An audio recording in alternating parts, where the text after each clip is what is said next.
This show is part of OnePlace, a daily network of focused briefings across the stories people follow most. Welcome to today's Roundup. We are diving into a historic weekend at Augusta, major shifts in the NBA landscape, and a legendary NHL career that might be reaching its final chapter right now. Rory McIlroy secures a historic second consecutive Masters victory. Giannis Antetokounmpo faces an uncertain future with the Bucks. McIlroy cements his legacy as Europe's greatest golfer ever. Alex Ovechkin keeps the Capitals' playoff hopes alive Sunday. Dallas Wings land Alana Smith in major free agency move. The Bucks pay for Giannis's indecision regarding his future. LeBron James evolves his iconic pregame ritual for 2026. Nikola Jokic leads Nuggets to the Western third seed. Starting with the Masters, Rory McIlroy has done it again, winning the Masters for the second year in a row at Augusta National. This victory was a bit different from his emotional breakthrough last year. There were no tears on the 18th green this time, but the path to the green jacket was arguably just as stressful. McIlroy actually entered the final round, having coughed up a 6-shot lead during Saturday's play, finding himself 2 shots behind Cameron Young and Justin Rose as the pressure mounted on Sunday. However, Rory showed the poise of a true champion by delivering 2 massive birdies around Amen Corner to reclaim control. By defending his title, he joins an incredibly elite group of golfers. He is now one of only 4 players to ever win back-to-back Masters, joining the legendary company of Tiger Woods, Nick Faldo, and Jack Nicklaus. It was a masterclass in resilience under immense pressure. The closing holes were definitely not a walk in the park for him. Rory admitted that the moment of greatest stress came at the 18th tee when he didn't even know where his ball had landed. He ended up hitting an 8-iron around some trees into a greenside bunker, but he managed to blast out and 2-putt for a bogey to secure a 1-shot victory over Scottie Scheffler. Interestingly, because he was the defending champion, the tradition of the previous winner putting the jacket on the new winner couldn't happen quite as usual. Instead, Augusta National Chairman Fred Ridley did the honors, marking the first time since Tiger Woods in 2002 that the chairman had to step in for a repeat winner. Rory now has 6 major titles to his name, tying him with greats like Phil Mickelson and Lee Trevino. He noted that while last year was about the Grand Slam, this year proved just how hard it is to win the Masters itself. Next up, the situation in Milwaukee is becoming increasingly tense as Giannis Antetokounmpo's future with the Bucks hangs in the balance. Following a disappointing 1-6 loss to the Philadelphia 76ers that ended their season with a dismal 3-2-5-0 record, Giannis was asked point-blank if he had played his last game for the franchise. His response of, "I don't know," has sent shockwaves through the league. He emphasized that the decision is no longer up to him, which suggests a significant rift between the superstar and the front office. This comes amid reports that head coach Doc Rivers is also out, signaling a total collapse of the structure that led them to a championship just a few years ago. Giannis missed the final 14 games of the season due to injury, but he publicly disputed the team's medical stance, calling their refusal to let him play disrespectful because he felt he was healthy enough to contribute. The frustration from Giannis was palpable during his post-game comments. He claimed he had zero control over his situation and didn't understand why he wasn't cleared, noting that he had successfully completed 3-on-3 practices multiple times. He took personal offense to any suggestion that he denied participation in practice, stating that such claims are disrespectful to his career-long commitment to the team. This internal conflict is layered on top of long-standing trade rumors, specifically linking him to the New York Knicks. While he downplayed those rumors earlier in the season, his current stance suggests that the Greek Freak might finally be ready for a change of scenery. With the Bucks bleeding assets and failing to remain competitive in the Eastern Conference, the offseason is likely to be dominated by the question of where one of the world's best players will end up if he truly is done with Milwaukee. Now let's shift to, returning to the Masters, we have to look at the historical weight of what Rory McIlroy just achieved. By defending his title, he hasn't just joined the ranks of Tiger and Jack. He has officially established himself as the greatest European golfer to ever play the game. Last year was the emotional breakthrough where he finally completed the career Grand Slam, but this year was about pure dominance and validation. Rory held at least a share of the lead after every single round this year, a feat that shows just how much his previous win at Augusta unlocked his confidence. He never finished a competitive round this week without being at the top of the leaderboard. It seems that once he finally got that first green jacket, the pressure that had haunted him for a decade vanished, replaced by a sense of freedom that made him virtually untouchable for the rest of the field. The field certainly tried to chase him down, but the pressure of Augusta National eventually got to everyone except Rory. Players like Tyrrell Hatton and Colin Morikawa made valiant runs, and at points, Justin Rose and Cameron Young managed to pull even with him. However, every time a challenger reached equal footing, the intensity of the moment seemed to cause their games to fade while Rory remained steady. Even Scottie Scheffler, who has been a dominant force in golf recently, couldn't quite close the gap in the end. Rory's ability to navigate the treacherous back nine at Augusta while protecting a lead is a testament to his growth as a player. He is now amassing the kind of resume that puts him in the most exclusive clubs in sports history. For fans of European golf, there is no longer any debate. McIlroy stands alone at the top of the mountain after this historic repeat.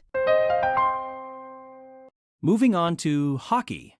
In the NHL, the Washington Capitals are fighting for their lives, and they kept their slim playoff hopes alive with a crucial 3-0 victory over the Pittsburgh Penguins. Logan Thompson was the hero in net, stopping all 24 shots he faced to earn the shutout. This game was particularly emotional because it may have been the final home game for Alex Ovechkin, who at 40 years old is contemplating retirement. The sellout crowd in Washington was electric, chanting "Ovi, Ovi," and "One more year." Throughout the night, Ovechkin, the all-time NHL leader in goals, showed he still has plenty in the tank by picking up an assist on an empty net goal to seal the win. He currently leads the Capitals with 32 goals and 63 points this season, proving that even in what might be his final act, he remains the heart and soul of the franchise as they push for a postseason berth. The road to the playoffs is still incredibly narrow for Washington. To get in, they must defeat Columbus in their season finale on Tuesday, and hope that Philadelphia fails to win either of their last two games.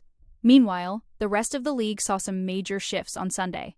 The Montreal Canadiens officially eliminated the New York Islanders from playoff contention, with a 4-1 win led by Nick Suzuki, who surpassed the 100-point mark for the season. In another key matchup, the Boston Bruins snapped a 5-game losing streak by beating the Blue Jackets 3-2, which moved them into the first wild-card spot in the Eastern Conference. This win for Boston virtually eliminated Columbus from the race. It is a frantic scramble as the regular season winds down, and all eyes will be on Ovechkin Tuesday night to see if he can lead his team into the dance one last time. Next up, the WNBA offseason is heating up with a massive move by the Dallas Wings. They have signed Alana Smith, the 2025 Co-Defensive Player of the Year, to a max contract worth $1.19 million in its first year. This is a huge blow to the Minnesota Lynx, who are losing a cornerstone of their roster. For Smith, it's an incredible career turnaround. She was waived just a few seasons ago and is now one of the highest-paid players in the league.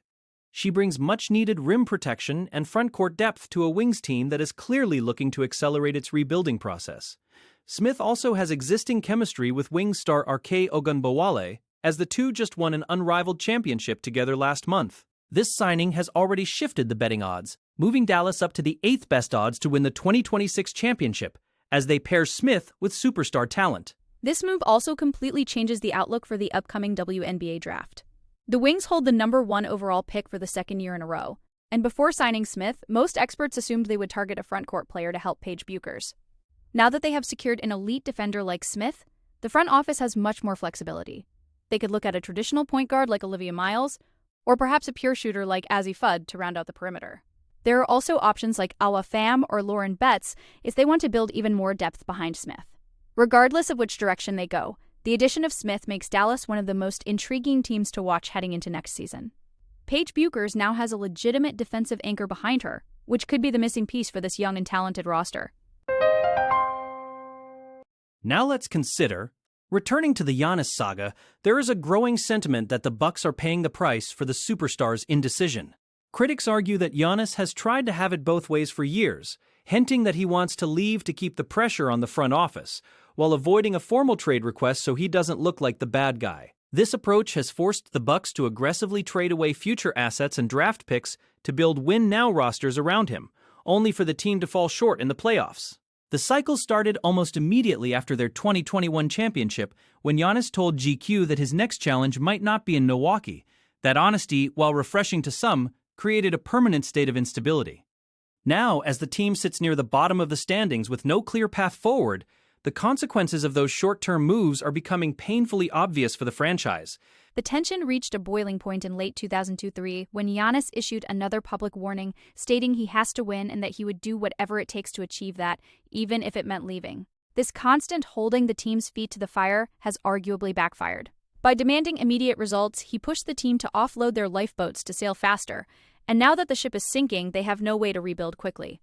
The relationship between the player and the organization seems to have deteriorated to the point of an ugly divorce. While Giannis isn't solely responsible for the team's 3-2-5-0 record, his public comments have certainly contributed to a culture of uncertainty. If this truly is the end of the Giannis era in Milwaukee, it will be remembered as a period of incredible highs followed by a long, drawn-out, and ultimately painful decline that left the team in a very difficult position. Now to the Lakers. LeBron James is known for his meticulous pregame rituals, and as he continues his legendary career into the 2025-26 season, those routines are still evolving. Most fans remember the iconic chalk toss that began during his rookie year in 2003.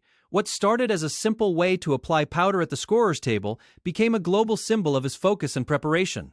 Over the years, we've heard stories from former teammates like Anthony Davis and Mario Chalmers about just how serious LeBron takes these moments. He used to lay his entire uniform out on the floor like a chalk outline, and if anyone, even the media, stepped on it, he would demand a completely new set from the equipment manager. It wasn't just superstition.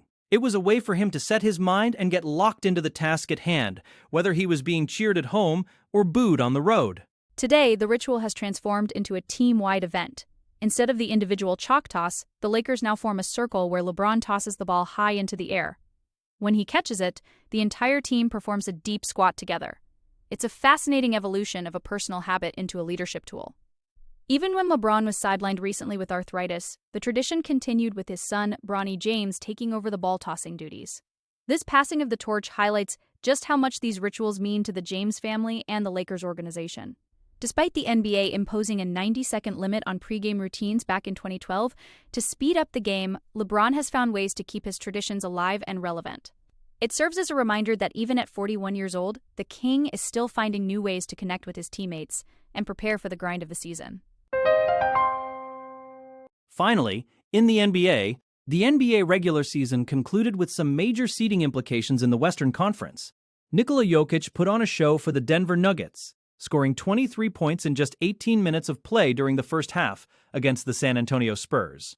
Denver's 1-2-8 victory secured them the third seed, setting up a first-round playoff matchup against the Minnesota Timberwolves.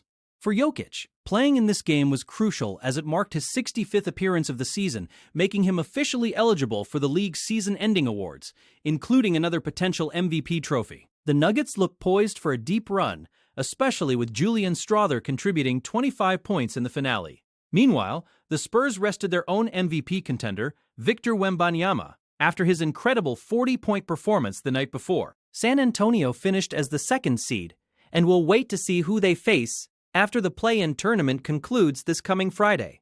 The Lakers also took care of business on the final day, defeating the Utah Jazz 131-107, despite missing top scorers Luka Doncic and Austin Reeves. LeBron James was impressive in limited action, putting up 18 points and 6 assists in the first half to help secure the 4th seed for Los Angeles. This means the Lakers will host the 5th-seeded Houston Rockets in the opening round of the playoffs this weekend. It's a solid position for a veteran Lakers squad that has dealt with various injuries throughout the year. Elsewhere in the league, the Oklahoma City Thunder finished as the top seed in the West, while the Detroit Pistons and Boston Celtics took the top 2 spots in the East.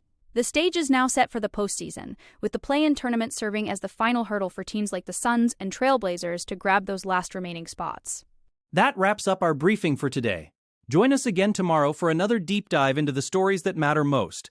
Follow us to stay updated on every major development in the world of sports.